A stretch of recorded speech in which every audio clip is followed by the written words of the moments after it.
barter system பண்டை மாற்று முறை. அதாவது நமக்கு நம்ம பொருளை கொடுத்து நமக்கு தேவையான பொருட்களை யார்கிட்ட வேணாலும் எங்கே வேணாலும் வாங்கிக்கலாம். இதுதான் இந்த பண்டை மாற்றுடைய முதல் முறை. அடுத்தது வந்து பார்த்திங்கன்னா அளவுகோல். அதாவது இப்போ நம்ம 2 கிராம் கொடுக்குறோம் அப்படின்னா அவங்க அதுக்கு தகுந்த மாதிரி பொருளை கொடுப்பாங்க. அது தங்க முறையில் வந்து அடுத்த முறை மாறுச்சு.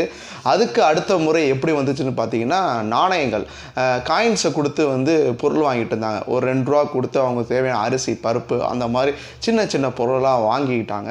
அதுக்கப்புறம் இந்த காயினை நம்மளால் எங்கேயும் இவ்வளோ காயினை கொண்டு போக முடியல, ரொம்ப ரிஸ்க்கு அப்படின்ற பட்சத்தில் நோட்டாக மாறுச்சு, காசோலையாக மாறுச்சு. அதுக்கப்புறம் அவங்களுக்கு தேவையான முறையை ஃபுல்லாக காசோலையிலே வாங்கிட்டு இருந்தாங்க. இது இப்போ செக் மூலியமாக வரைக்கும் வந்து செக்கை தாண்டி இன்றைக்கி ஆன்லைன்லேயே வந்து நம்ம இன்றைக்கி டிரான்சாக்ஷன் பண்ணுற முறையில் வந்து இன்றையோடைய வளர்ச்சி வந்து ரொம்பவே அதிகமாகிருச்சு. இந்த கிரிப்டோ கரன்சி அப்படி என்னென்னு பார்த்தீங்கன்னா, கரன்சினா பொதுவாக எல்லாருக்கும் தெரியும் மணி அப்படின்னு. பட் ஆனால் கிரிப்டோ அப்படிங்கிறது கண்ணுக்கு தெரியாத மணி.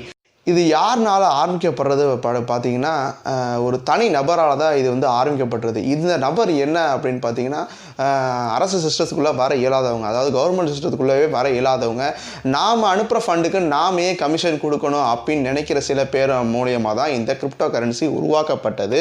இது முழுக்க வந்து பார்த்திங்கன்னா இல்லீகல் தான். இப்போ நான் சொல்கிறது எல்லாமே ஒரு 3-4 வருஷத்துக்கு முன்னாடி நடந்த விஷயங்கள் தான். இப்போ என்ன நடக்குங்க உங்களுக்கு நான் வரிசையாக சொல்கிறேன், ஸ்கிப் பண்ணாமல் பாருங்கள். இது யாரெல்லாம் இதில் இருப்பாங்க அப்படின்னு பார்த்தீங்கன்னா, பெரிய பெரிய கார்ப்பரேட் நிறுவனங்கள், தொழில்நுட்பம் தெரிந்த சில பேர், கவர்மெண்ட் சிஸ்டத்துக்குள்ளே வர இயலாதவங்க, ஆர்பிஐ பேங்கிங் சிஸ்டம்குள்ளதுக்கே வர இயலாதவங்க தான் இந்த கிரிப்டோ கரன்சியை வந்து உருவாக்கப்பட்டது. இதில் கவர்மெண்ட்டோ பேங்க்கோ இது கண்டறியப்பட முடியாது. நாம் என்ன பண்ணுறோம், நாம் எவ்வளோ டிரான்சாக்ட் பண்ணுறோன்றது அவங்களுக்கு காட்டவே காட்டாது. அது மட்டும் இல்லாமல் இது வந்து அரசு அங்கீகாரம் பெற்றது அப்படின்னு பார்த்திங்கன்னா கிடையவே கிடையாது. அது மட்டும் இல்லாமல் இந்த கிரிப்டோ கரன்சியை சில நாடுகளை வந்து பேன் பண்ணியே வச்சுருக்காங்க. எதனால் பேன் பண்ணி வச்சுருக்காங்கன்னா, இதில் நிறைய ஸ்கேம்ஸ் வந்து ஃப்ராட் ஆக்டில் வந்து நிறைய நடந்துக்கிட்டு இருக்குது. ஸோ அதனால் வந்து பார்த்திங்கன்னா இதில் வந்து இது சரி கிடையாது, இதில் நிறைய பேர் ஏமாத்துறாங்க அப்படின்னு பட்சத்தில் இதை வந்து அப்படியே வந்து முடக்கி வச்சுருந்தாங்க. அது மட்டும் இல்லாமல் இது எதனால் முடங்குறாங்க அப்படின்னு பார்த்தீங்கன்னா, சில புரோக்கர்ஸ் இதில் வந்து இன்வால்வ் ஆகிறாங்க. என்னென்னு பார்த்தீங்கன்னா, இப்போ நீங்கள் ஒரு 5 பிட்காயின் வாங்க, நாங்கள் அமெரிக்காவில் வந்து அந்த 5 பிட்காயின் வாங்கி வைப்போம், அது ஏறும் போது நான் உங்களுக்கு இது தரேன் அப்படின்னு சொல்லுவாங்க. நமக்கு தெரியுமோ தெரியாத, இது ஃபுல்லாகவே வந்து ஆன்லைன் நடக்கிறதுனால அவங்க நம்ம வந்து பிட்காயின் வாங்குறாங்கிறாங்களா இல்லையா அப்படிங்கிறது நமக்கு சுத்தமாகவே தெரியாது. ஸோ இதனால் நிறையா பேர் வந்து பார்த்திங்கன்னா பணத்தை வந்து நிறையா லாஸ் பண்ணியிருக்காங்க. இப்போ வரைக்குமே நம்ம கவர்மெண்ட் இதுக்கு உறுதுணையாக இருக்குது இல்லையா அப்படின்னு பார்த்தீங்கன்னா, இப்போ வரைக்கும் அதாவது அந்த 3 வருஷத்தில் அது வந்து நம்ம கவர்மெண்ட் வந்து எந்த ஒரு உறுதுணையுமே இல்லை. இப்போ வரைக்குமே உறுதுணை இல்லை. எல்லாமே இது நீங்கள் எடுக்கிறது எல்லாமே உங்களுடைய ஓன் ரிஸ்க் அப்படின்ற முறையில் இப்போ நம்ம கவர்மெண்ட் வந்து ஒரு ஃபுல் ஸ்டாப்போடு நிப்பாட்டி வச்சுருக்குது. இதில் இன்னொரு விஷயம் என்னென்னு பார்த்தீங்கன்னா, இப்போடைய பேங்க் டிரான்சாக்ஷன். இப்போ நாம் ஒரு 50 ருபீஸ் ஒருத்தருக்கு அனுப்புகிறோம். ஃபார் எக்ஸாம்பிள் அருண் அப்படின்ற ஒருத்தருக்கு நம்ம ஒரு 50 ருபீஸ் அனுப்புகிறோம் அப்படின்னு பார்த்தீங்கன்னா, அவருக்கு முதல்ல நம்ம வந்து உடனே வந்து போய் சேராது, பேங்க்கில் வந்து வெரிஃபை ஆகும். அதுக்கப்புறமா தான் அவங்களுக்கு வந்து அந்த 50 ருபீஸ் வந்து சென்ட் ஆகும். பட் இந்த பிளாக் செயின் ப்ராசஸ் அப்படிங்கிறது பார்த்திங்கன்னா, இது ஒரு 1000 பேர் 10,000 பேருக்குமே வந்து இதோடைய வெரிஃபிகேஷன் போகும். பட் நான் அனுப்புகிற அந்த 50 ருபீஸ் அருண்ன்ற அந்த ஒரே ஒரு பர்சனுக்கு மட்டும் தான் வந்து அது போய் ரீச் ஆகும். இது ஹேக் பண்ணுறதுக்கான வாய்ப்புகள் ரொம்ப கம்மி. பட் ஆனால் அந்த பேங்க் டிரான்சாக்ஷனில் வந்து ஹேக் பண்ணுற வாய்ப்புகள் ரொம்ப அதிகம். நம்ம கவர்மெண்ட் கூட வந்து இந்த பிளாக் செயின் ப்ராசஸை வந்து நடைமுறைக்கு கொண்டு வரலாம் அப்படின்றத பற்றி வந்து யோசிச்சுட்டு இருக்கிறாங்க. 2 சட்ட மசோதாலையும் வந்து நிறைவேற்றினா மட்டும்தான் இந்த பிளாக் செயின் ப்ராசஸை வந்து கொண்டு வர முடியும். அது மட்டும் இல்லாமல் இதில் வந்து கருப்பு பணத்தையும் சில பேர்கிட்ட வந்து ஒழிக்க முடியும். நான் சொன்ன வரைக்குமே வந்து இந்த 3-4 இயர்ஸ்க்கு முன்னாடி நடந்த விஷயங்கள். பட் இப்போ என்ன அப்படின்னு பார்த்தீங்கன்னா, இப்போ நாம் ஒருத்தருக்கு பணம் அனுப்பணும், இந்த டிரான்சாக்ஷன் மூலியமாக போகிறோம், இந்த கிரிப்டோ கரன்சி டிரான்சாக்ஷன் மூலியமாகவே போயிடுவோம். என்னென்னு வந்து பார்த்தீங்கன்னா, இப்போ நாம் ஒருத்தருக்கு பணம் அனுப்பணும்னு பார்த்தீங்கன்னா அவங்களுக்கு வெரிஃபிகேஷன் ஆகும்.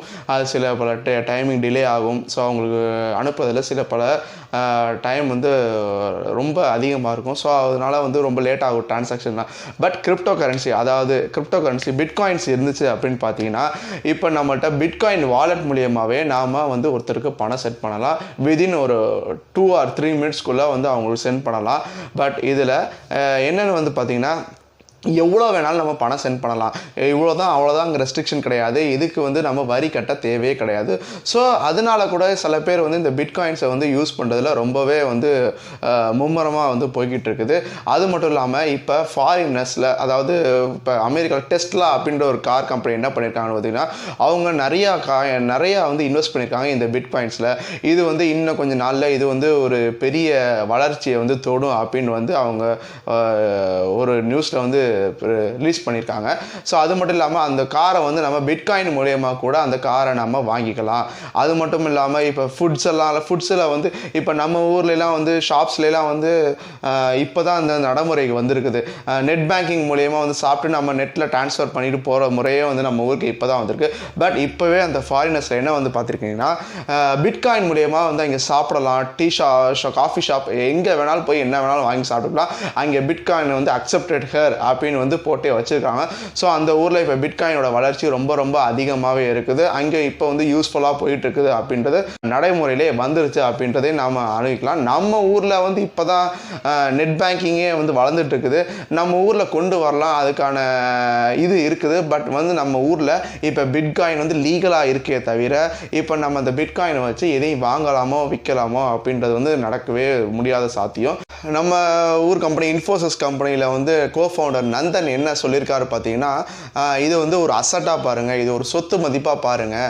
ஸோ இப்போ இது ஒரு சொத்து மதிப்பாக பார்த்தீங்கன்னா இதில் நீங்கள் இன்வெஸ்ட் பண்ணிங்கன்னா நீங்கள் ஒரு 2 or 3 monthஸில் நீங்கள் வந்து நிறையா வந்து எதிர்பார்க்கலாம் அப்படின்னு அவர் சொல்கிறாரு. பட் எப்படி இதை அசட்டாக பார்க்குறது அப்படின்றது அவர்கிட்ட தான் கேட்கணும். இது ஒரு சொத்து மதிப்பு தான், நம்ம இன்வெஸ்ட் பண்ணுறோம். பட் இதில் போச்சுன்னா போனதான் இதில் வந்து மீட் பண்ண முடியாது. இதில் மணி கண்ட்ரோல் அப்படின்னு ஒன்று சொல்லலாம். என்னென்னு வந்து பார்த்தீங்கன்னா, ஒவ்வொரு கண்ட்ரிலையும் ஒவ்வொரு விதமான மணி ஏற்றம் இறக்கும், அதாவது எக்கனாமி ஏற்ற இறக்குன்னு இருந்துக்கிட்டே இருக்கும். இப்போ நம்ம வந்து அதில் 500 rupees இன்வெஸ்ட் பண்ணியிருந்தோம் அப்படின்னு பார்த்தீங்கன்னா, சில நேரத்தில் டபுள் ஆகலாம். சில நேரத்தில் இந்த நம்ம ஊரில் மானிட்டைசேஷன் நடந்து பார்த்தீங்கன்னா, நம்ம ஊரில் இன்வெஸ்ட் பண்ணியிருந்தாங்க அப்படின்னா அகல பாதாளத்தில் போய் குள்ளாக தான் போடணும். அப்படி போட்டால் நீங்கள் போட்ட இன்வெஸ்ட்மெண்ட் எல்லாமே காலி. ஸோ ஒரு இதில் இன்வெஸ்ட் பண்ணுறீங்க அப்படின்னா அதில் ஒரு 2-3 தட்டி நல்லா யோசிச்சு இன்வெஸ்ட் பண்ணிங்கன்னா நீங்கள் கெயின் பண்ணுறதுக்கு வாய்ப்பு இருக்குது. ஏன்னா இது முழுக்க நம்ம ஷேர் மார்க்கெட்டிங் பண்ணி ஒரு பேசிக் இன்ஃபர்மேஷனாச்சும் தெரிஞ்சிருக்கணும். அப்படி தெரிஞ்சிருந்தால் தான் இதை நம்ம கரெக்டாக வந்து செயல்பாட்டுக்கு கொண்டு வர முடியும். கிரிப்டோகரன்சி இது யார் ஆரம்பித்தான்னு அப்படின்ற ஒரு பெரிய கேள்வி வந்துகிட்டே இருந்தது. இன்ன வரைக்கும் சரியான பதில் இருக்குல்ல. பட் இது ஒரு பொதுவான ஒரு ப்ரொஃபைல் வந்து மாட்டுச்சு. யாருன்னு வந்து பார்த்தீங்கன்னா, சத்தோஷி நாக்கமுட்டோ அப்படின்றவருடைய ப்ரொஃபைல் வந்து மாட்டுச்சு. ஸோ அவர் என்ன சொல்லி பார்த்தீங்கன்னா, இது வந்து நான் கிரியேட் பண்ணலை, இது ஒரு பொதுவான ப்ரொஃபைல், இதுக்கும் எனக்கும் எந்த ஒரு சம்மந்தமும் இல்லை அப்படின்னு அவர் வந்து ஸ்ட்ராங்காக வந்து சொல்லிட்டாரு. அதனால இது யார் கிரியேட் பண்ணான்றதே கூட தெரியாமன்றதுனாலவே சில பேர் வந்து இதில் இன்வெஸ்ட் பண்ண வந்து யோசிச்சுக்கிட்டே இருக்கிறாங்க. அதனால கூட இதில் இன்வெஸ்ட் பண்ணுறதுக்கு நிறைய பேர் தயங்குறாங்க. அது மட்டும் இல்லாமல் இதோடைய ஃப்ளக்சுவேஷன் வேறு லெவலில் இருக்கும், பயங்கரமாக இருக்கும். அதோடைய ஏற்ற இறக்கம் வந்து பார்த்திங்கன்னா வேறு லெவலில் போயிட்டுருக்கும். அது மட்டும் இல்லாமல் முன்னாடியே சொன்ன மாதிரி தான், இதில் 50 ரூபா போட்டு பணக்காரனாக ஆகிருக்கிறான், 100 ரூபா போட்டு பிச்சைக்காரனும் ஆகிருக்கிறான். இது முழுக்க இது உங்களுடைய ஓன் ரிஸ்க்கு. முதல்ல இதோடைய பேசிக் நாலேஜ், பேசிக் இன்ஃபர்மேஷன் தெரிஞ்சிருந்தால் மட்டும்தான் இதில் இன்வெஸ்ட் பண்ணுறதுக்கு உங்களுக்கு கரெக்டாக இருக்கும். பேசிக் நாலேஜ் தெரியல அப்படின்னா அவ்வளோதான்.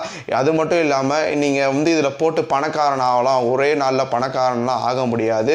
நீங்கள் ஒரு 2-3 months வந்து இன்வெஸ்ட் பண்ணி அப்படியே முடக்கி வச்சுருந்தா மட்டும்தான் ஆகலாம். அது மட்டும் இல்லாமல் அந்த 2-3 monthஸில் வந்து நீங்கள் போட்டுக்க இது ஒரு இது மாதிரி தான், ஒரு ஃபோன் பாஸ்வேர்ட் மாதிரி தான், அன்லாக் மாதிரி தான். நம்ம அந்த பேட்டர்னை வந்து கரெக்டாக தெரிஞ்சிருந்தால் மட்டும்தான் நம்ம அதை வந்து இந்த 3 மாதத்துக்கு அப்புறமும் ஓப்பன் பண்ணி பார்க்க முடியும். இதுக்கு ஒரு 10 attempt தான் இருக்குது. 9th attempt வரைக்குமே ஃபெயிலியர் ஆகி 10th attempt ஃபெயிலியர் ஆகிடுச்சு, முடிஞ்சு எல்லா பணமும் காலி.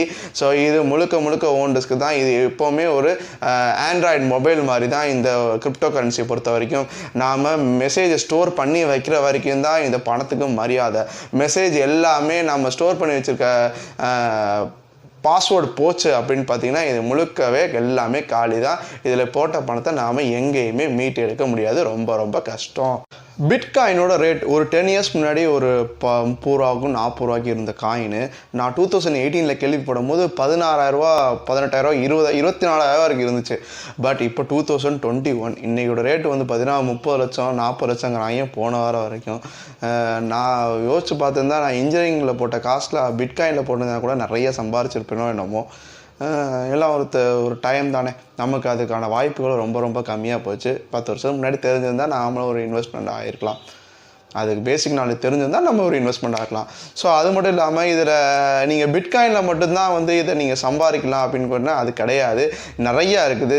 லைட், கேஷு, லைட்டு, லித்தினியம், அது இதுன்னு நிறையா வந்து இதோடைய வந்து நிறையா இருக்குது. ஸோ நீங்கள் அதில் கூட இன்வெஸ்ட் பண்ணலாம். இதில் இன்னொரு முக்கியமான விஷயம் என்னென்னு பார்த்தீங்கன்னா, டிரான்சாக்ஷன் பற்றி. பேங்க் டிரான்சாக்ஷனுக்கும் பிட்காயினோட டிரான்சாக்ஷனுக்கும் என்ன வித்தியாசம் அப்படின்னு பார்த்தீங்கன்னா, இப்போ பேங்க் டிரான்சாக்ஷன் பண்ணும்போது இப்போ நம்ம ஒருத்தருக்கு 50,000 சென்ட் பண்ணுறோம் அப்படின்னா, பேங்க் மூலிமா சென்ட் பண்ணுறோம் அப்படின்னு பார்த்தீங்கன்னா, அவருக்கு போகாமல் வேற ஒருத்தருக்கு போச்சுன்னா அவரை நம்ம கிளைம் பண்ணி ரீஃபண்ட் பண்ணி வாங்கிக்கலாம். பட் பிட்காயினை பொறுத்த வரைக்கும் நீங்கள் ஒரு நம்பர் தப்பாக போச்சாலும் மொத்த படமும் காலி, அதை நீங்கள் ரீஃபண்ட் பண்ணி வாங்கவே முடியாது. ஏன்னா அதில் யாருக்கு போயிருக்குங்கிறதே நமக்கு தெரியாது. ஏன்னா எவ்வளோ பேர் வந்து அதில் வந்து ஷேர் மார்க்கெட் வந்து இது பண்ணியிருப்பாங்க. ஸோ அவங்களுக்கு எங்கே போகுது அப்படின்றது நமக்கு சுத்தமாக தெரியவே தெரியாது. இது ரொம்ப ரொம்ப ரிஸ்க். நம்ம கவர்மெண்ட் முன்னாடியே சொன்ன மாதிரி தான், இது முழுக்க இது உங்களுடைய ஓன் ரிஸ்க் தான் அப்படின்றத அவங்க தெளிவாக சொல்லிட்டாங்க. இதில் இன்வெஸ்ட் பண்ணி ஏர்ன் பண்ண முடியும். அதுக்கு மைனிங் ப்ராசஸ் பண்ணலாம். பட் அதுக்கு வந்து கம்ப்யூட்டர் நாலேஜ் வேணும். அது மட்டும் இல்லாமல் இதில் வந்து என்னதான் நீங்கள் கம்ப்யூட்டர் நாலேஜ் இருந்தாலும் இதில் கொஞ்சமாச்சும் நீங்கள் இன்வெஸ்ட் பண்ணி தான் ஆகணும். இன்வெஸ்ட் பண்ணாமல் எதுலேயுமே நீங்கள் ஏர்ன் பண்ண முடியாது. இது முழுக்க இது நம்மளுடைய ஓன் ரிஸ்க் தான். இதில் ப்ராஃபிட்டும் ஆகலாம், லாஸும் ஆகலாம். ப்ராஃபிட் ஆனவங்களும் நிறையா பேர் இருக்காங்க, லாஸ் ஆனவங்களும் நிறையா பேர் இருக்கிறாங்க. ஸோ இது ஒரு ஷேர் மார்க்கெட் ஒரு ரீதியாக தான் இது வந்து ஓடிட்டுருக்கு. பட் இதோடைய ஃப்ளக்சுவேஷன் வந்து வேறு லெவலில் ஒரு இன்க்ரீஸ் ஆகும். இது வந்து மேலே போய்கிட்டே இருக்கும். ஒரு நேரத்தில் கீழே இருக்கும், மற்ற எல்லாமே மேலே ஏறும்னு சொல்ல முடியாது. இது ஒரு ஷேர் மார்க்கெட் மாதிரி தான். இதை நீங்கள் பார்த்து கரெக்டாக வந்து நீங்கள் ட்ரேட் பண்ணிங்கன்னா கண்டிப்பாக இதில் ஏர்ன் பண்ணலாம். இது முழுக்க இது உங்களுடைய ஓன் ரிஸ்க்கு. ஸோ இந்த வீடியோ உங்களுக்கு பிடிச்சிருந்தா ஷேர் பண்ணுங்கள், மறக்காமல் சப்ஸ்கிரைப் பண்ணி பெல் ஐக்கானை கிளிக் பண்ணிடுங்க. அப்போ தான் நான் போகிற எல்லா வீடியோ உங்களுக்கு நோட்டிஃபிகேஷனாக வரும். அடுத்த இன்ட்ரெஸ்டிங்கான வீடியோவில் உங்களை வந்து மீட் பண்ணுறேன். Until then, bye from RTD.